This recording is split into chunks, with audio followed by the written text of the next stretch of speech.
Hello students, welcome back to my YouTube channel. तो चलिए question solve करना शुरू करते हैं।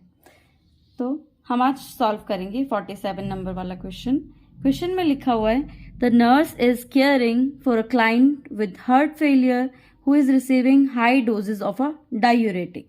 On assessment the nurse notes that the client has flat neck veins, generalized muscle weakness and diminished deep tendon reflexes. The nurse suspects hyponatremia.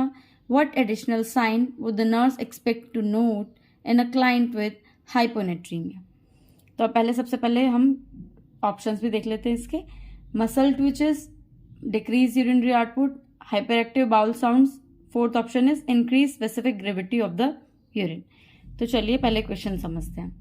Question में लिखा हुआ है कि एक क्लाइंट है जो कि हार्ट फेलियर का है, हार्ट फेलियर वाला क्लाइंट है। उस हार्ट फेलियर वाले पेशेंट को हाई डोज ऑफ डायूरेटिक चल रही है। डायूरेटिक मतलब ऐसी ड्रग्स जो कि क्या करे, हमारे यूरिन का आउटपुट को डबल करे या इंक्रीज करे। ठीक है। On assessment the nurse note the client has flat neck veins. जब भी नर्स ने असेस किया उस क्लाइंट की नेक वेन्स को या उस पूरे क्लाइंट का असेसमेंट किया, तो उसने उसकी नेक वेन्स को क्या पाया, फ्लैट पाया। उसकी बॉडी में क्या देखने को मिली, जनरलाइज मसल वीकनेस देखने को मिली and diminish deep tendon reflexes. अगर उसने डीप टेंडन रिफ्लेक्स असेसमेंट किया तो वो भी क्या देखने को मिले, डिमिनिश देखने को मिले, मतलब कम देखने को मिले, बिल्कुल ही बंद थे। डिमिनिश मतलब डीप टेंडन रिफ्लेक्सेस बिल्कुल भी नहीं हो रहे थे। ठीक है। तो नेक्स्ट उसने ये पूछा है क्वेश्चन में कि ऐसा क्या एडिशनल साइन होगा जो हमें ये बताएगा कि पेशेंट हाइपोनेट्रीमिया का है, मतलब ब्लड में सोडियम का लेवल कम हो चुका है। तो ऑप्शंस बाकी आपके सामने है कि मसल उसकी ट्विचिंग देखने को मिलेगी, ज़्यादा कॉन्ट्रैक्शन हो रहे हैं मसल में। दूसरा ऑप्शन है यूरिन का आउटपुट कम हो रहा है। तीसरा ऑप्शन है कि जो भी उसकी बाउल साउंड जो हम ऑस्कल्टेट करते हैं वो क्या हो रखी है, बहुत ज़्यादा हाइपर एक्टिव हो रखी है। ठीक है। और next option is increase specific gravity of the urine, जो कि यूरिन की स्पेसिफिक ग्रेविटी है वो बढ़ी हुई है। तो सबसे पहले यहाँ पर मैं आपको समझा देती हूँ, ध्यान दीजिए। सोडियम का लेवल ब्लड में होता कितना है, पहले नॉर्मली सीरम सोडियम लेवल ये होता है 135 to 145 m equivalent per litre. ये नॉर्मल ब्लड सोडियम लेवल होना चाहिए। अगर ये इससे कम होगा तो हम हाइपोनेट्रीमिया बोल देंगे, इससे ज़्यादा होगा तो हाइपरनेट्रीमिया हम टर्म यूज़ करते हैं। ठीक है। अब क्या पूछा गया है क्वेश्चन में कि ऐसा क्या साइन है जो हम हाइपोनेट्रीमिया के लिए देखने को मिल सकता है, मतलब सोडियम का लेवल 135 से कम हो गया है। तो ऑप्शन में लिखा है यूरिन का आउटपुट मसल ट्विचिंग हो रही है। तो मसल ट्विचिंग आप खुद ही ध्यान दीजिए, पेशेंट है हाइपोनेट्रीमिया का, सारे इलेक्ट्रोलाइट्स में से हमारा एक इलेक्ट्रोलाइट ऐसा होता है जो मेनली मसल कॉन्ट्रैक्शन के लिए रिलेटेड होता है। देखो बाकी हम पोटेशियम और कैल्शियम का भी पढ़ते हैं कि मसल कॉन्ट्रैक्शन के लिए हेल्पफुल होते हैं, लेकिन इन तीनों में से अगर आपको कभी ऑप्शन में पूछा जाए कि कौन सा मसल कॉन्ट्रैक्शन के लिए मेनली रिस्पॉन्सिबल है, तो आप आंसर करेंगे सोडियम। तो ये ऑप्शन तो आंसर नहीं होगा। इसमें बोल रहे हैं मसल ट्विचिंग हो रही है, मतलब मसल ज्यादा कॉन्ट्रैक्ट हो रही है, तो ये ऑप्शन हमारा गलत हो गया। आगे चलते हैं थर्ड ऑप्शन की तरफ। थर्ड ऑप्शन में लिखा है हाइपर एक्टिव बाउल साउंड्स, कि जो भी हमारी बाउल साउंड्स है वो क्या हो रखी है, हाइपर एक्टिव हो रखी है, मतलब बहुत ज़्यादा हो रखी है। ठीक है। फोर्थ ऑप्शन में लिखा है increase specific gravity of the urine, कि जो भी यूरिन की स्पेसिफिक ग्रेविटी है वो बढ़ रखी है। अब पहले समझते हैं कि स्पेसिफिक ग्रेविटी क्या होती है।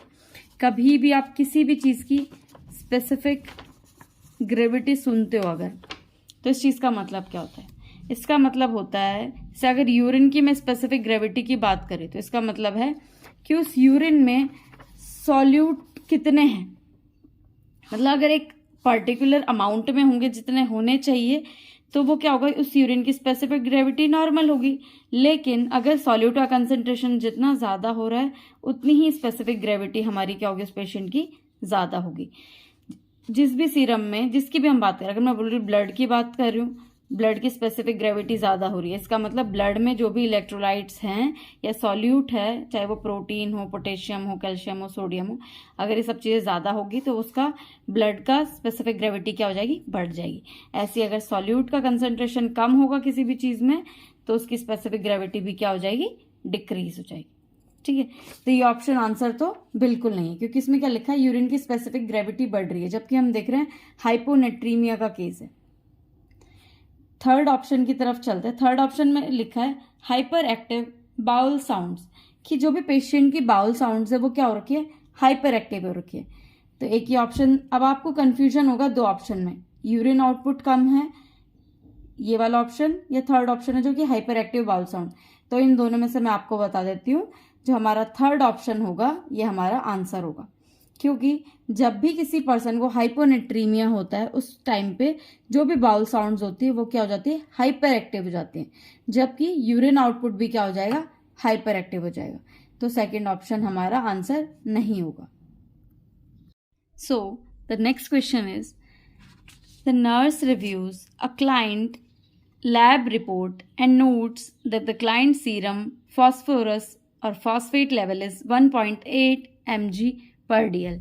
Which condition most likely caused the serum phosphorus level? Options are malnutrition, renal insufficiency, hypoparathyroidism and tumor lysis syndrome. तो चलिए देखते हैं इस क्वेश्चन को कैसे सॉल्व करेंगे। पहली बात तो क्वेश्चन में ये पूछना चाह रहा है कि क्लाइंट है जिसकी लैब रिपोर्ट आई है, उस क्लाइंट की लैब रिपोर्ट को अगर जो नर्स ने रिव्यू किया तो उसने पाया है कि सीरम फॉस्फेट का लेवल कितना है ब्लड में, 1.8 mg पर डीएल है। तो इनमें से कौन सी ऐसी कंडीशन होगी जिसकी वजह से सीरम फॉस्फेट का लेवल ये दिखाई दे रहा है या ये आ रहा है। तो पहले तो हमें ये पता ना होना चाहिए कि सीरम फॉस्फेट लेवल नॉर्मली होता कितना है। तो चलिए बताती हूँ मैं आपको। सीरम फॉस्फोरस या फॉस्फेट का लेवल अगर कोई आपसे पूछे कि कितना होता है तो हम बोलेंगे 3 to 4.5 mg पर डीएल। ये तो mg पर डीएल में, लेकिन अगर कभी mm मोल में आ गया पर लीटर में अगर इसकी वैल्यू पूछी गई तो आप बोलोगे 0.97 to 1.45 mm मोल पर लीटर। ये होता है नॉर्मल सीरम फॉस्फोरस लेवल। अब अगर आप क्वेश्चन में देखो तो क्वेश्चन में क्या पूछा गया है कि लेवल कितना है, 1.8, और मैंने अभी आपको नॉर्मल लेवल कितना बताया, 3 to 4.5। तो ये मतलब जो भी हम ऑप्शन में क्वेश्चन में देख रहे हैं तो उसमें क्या हो रखा है, पेशेंट को हाइपोफॉस्फेटीमिया। हाइपोफॉस्फेटीमिया का मतलब ब्लड में फॉस्फेट का लेवल या फॉस्फोरस का लेवल डिक्रीज होना। तो ये पूछना चाह रहा है कि फॉस्फोरस कम होने का क्या रीजन हो सकता है। तो ऑप्शंस पढ़ते हैं। रीनल इनसफिशिएंसी, मतलब जो भी किडनी है पर्सन की वो क्या नहीं कर रही, प्रॉपरली काम नहीं कर रही है। तो एक चीज ध्यान दो, अगर किसी की किडनी काम नहीं करेगी तो जो भी वेस्ट मटेरियल होता है हमारा वो क्या होगा, ज्यादा बढ़ेगा ना, सॉल्यूट का कंसंट्रेशन या सॉलिड अमाउंट क्या रहेगा, फिल्टर नहीं हो पाएगा, एक्सक्रीट नहीं हो पाएगा, तो उसका क्या होगा, बॉडी में इंक्रीज होगा ब्लड में उसका लेवल। तो रीनल इनसफिशिएंसी की वजह से तो हाइपर फॉस्फेटीमिया होना चाहिए था, ना कि हाइपो।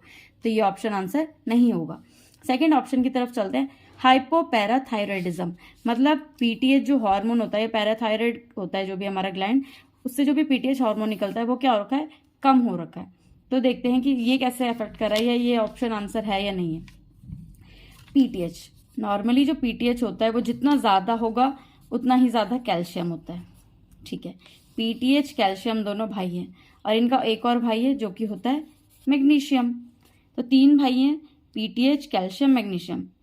जब पीटीएच बढ़ेगा या कैल्शियम बढ़ेगा या मैग्नीशियम बढ़ेगा, इसी के डायरेक्टली प्रोपोर्शनल ये तीनों चीजें आपस में होती है। मतलब अगर पीटीएच किसी की पीटीएच हार्मोन बढ़ रखा है पैराथायराइड, तो उस पर्सन का कैल्शियम भी बढ़ा हुआ होगा और मैग्नीशियम भी बढ़ा हुआ।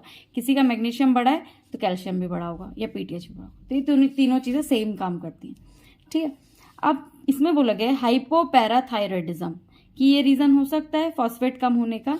तो देखो, कैल्शियम, मैग्नीशियम, पीटीएच तीनों भाई हैं, तो मतलब तीनों सेम काम कर रहे हैं। तीनों अगर एक बढ़ रहा है तो दोनों के दोनों भी बढ़ेंगे, तीनों के तीनों एक साथ बढ़ते हैं। लेकिन इनका जो एनिमी होता है, दुश्मन है ना, इनका दुश्मन कौन होता है, फॉस्फेट। इनका दुश्मन कौन है, फॉस्फेट है। अब अगर किसी की बॉडी में कैल्शियम बढ़ेगा या मैग्नीशियम बढ़ेगा, पैराथायरॉयड बढ़ेगा, तो उस पर्सन की बॉडी में फॉस्फेट हमेशा कम होगा। लेकिन क्वेश्चन में पूछा गया है हाइपोपैराथायरॉयडिज्म कि पहले से ही पैराथायरॉयड कम है, तो ऑब्वियसली बात है अगर पैराथायरॉयड कम होगा तो ये तो दुश्मन है आपस में, तो फॉस्फेट तो इस केस में बढ़ना चाहिए था, लेकिन फॉस्फेट नहीं बढ़ रहा है। तो ये ऑप्शन भी आंसर नहीं होगा। अब चलते हैं फोर्थ ऑप्शन की तरफ, ट्यूमर लाइसिस सिंड्रोम। देखिए, ट्यूमर लाइसिस सिंड्रोम एक कंडीशन होती है जिसमें जो भी हमारे ट्यूमर सेल्स होते हैं उनका क्या होने लग जाता है, lysis. Lysis means break down. अगर ट्यूमर सेल्स है, मान लो सपोज ये टूटेगा, ब्रेक डाउन होगा अगर इसका, तो सेल्स के अंदर क्या होता है, हमारे पोटेशियम होता है, फॉस्फेट होता है। तो ये पोटेशियम और फॉस्फेट क्या होगा, सेल से बाहर आएगा। जब सेल्स टूटेंगे तो जो अंदर चीज है वो बाहर आएगी ना, तो पोटेशियम भी बाहर आएगा, फॉस्फेट भी बाहर आएगा। तो ट्यूमर लाइसिस सिंड्रोम वाले केस में पोटेशियम भी बढ़ता है, फॉस्फेट भी बढ़ता है। लेकिन इस केस में तो हमें क्या दिख रहा है कि फॉस्फेट कम है, तो ये ऑप्शन भी आंसर नहीं होगा। अब बचा हमारे पास एक ऑप्शन जो कि है मेल न्यूट्रिशन, कि कोई पर्सन है जिसको मेल न्यूट्रिशन है और उसने प्रॉपर इनटेक नहीं कर रहा है, डाइटरी इनटेक में अगर उसका फॉस्फेट नहीं है तो उसकी वजह से उसको फॉस्फेट की कमी हो सकती है ब्लड में, जिसको हम हाइपोफॉस्फेटेमिया बोलते हैं। तो आज हमने 2 क्वेश्चन सॉल्व करे। आई होप आपको दोनों क्वेश्चंस के आंसर जो भी मैंने बताया क्लियरली समझ में आ गए होंगे। Thank you so much.